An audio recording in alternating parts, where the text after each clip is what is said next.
Let's see how to check normality in your dataset using SPSS.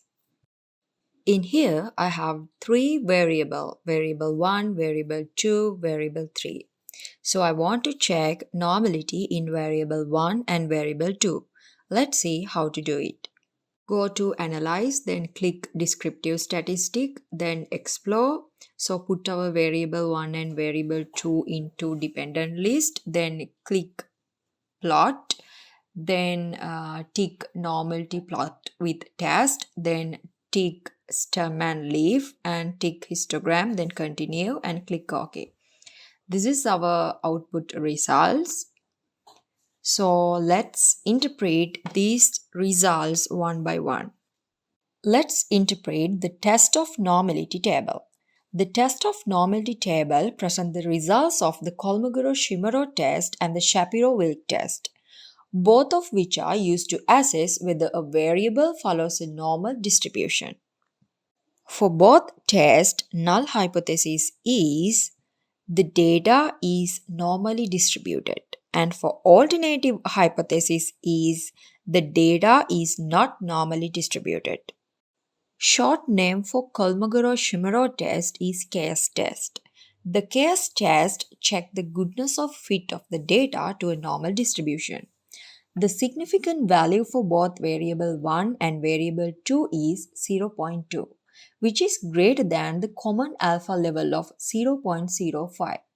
A higher significant value indicates that the null hypothesis cannot be rejected. That means our data is normally distributed. Therefore, according to the case test, both variable 1 and variable 2 do not significantly deviate from a normal distribution. The Shapiro-Wilk test is more powerful for small sample size. That means less than 50 observation sample. So in our case, we got 20 observation. So small sample size. Therefore, Shapiro-Wilk test is more effective for our data set.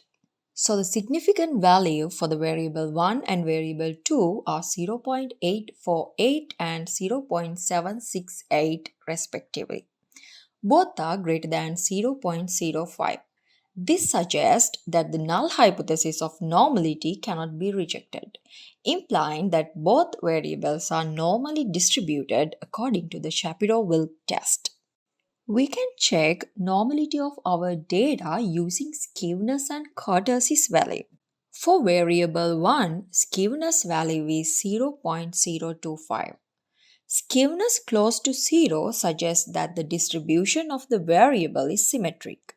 The skewness value of 0.025 is close to 0, indicating a nearly symmetric distribution. A common rule of thumb is that if the skewness is between -2 and +2, the distribution is considered approximately normal. For variable 1, kurtosis value is -0.337. Kurtosis describes the tailedness of distribution. A kurtosis value of 0 indicates a normal distribution. Negative value indicate a distribution with lighter tail, that means less outlier, and positive value indicate heavier tail, more outlier. The kurtosis value -0.337 is close to 0, suggesting that the distribution's tails are similar to a normal distribution but slightly lighter. In our case, both skewness and kurtosis values are very close to those expected for normal distribution. Therefore, the distribution of this variable can be considered approximately normal based on these metrics. This is a histogram for variable 1. While the histogram doesn't strongly resemble the classic bell curve of the normal distribution, the statistic test previously indicated that the data is approximately normal. The visual representation provided by the histogram should be considered alongside these statistical measures.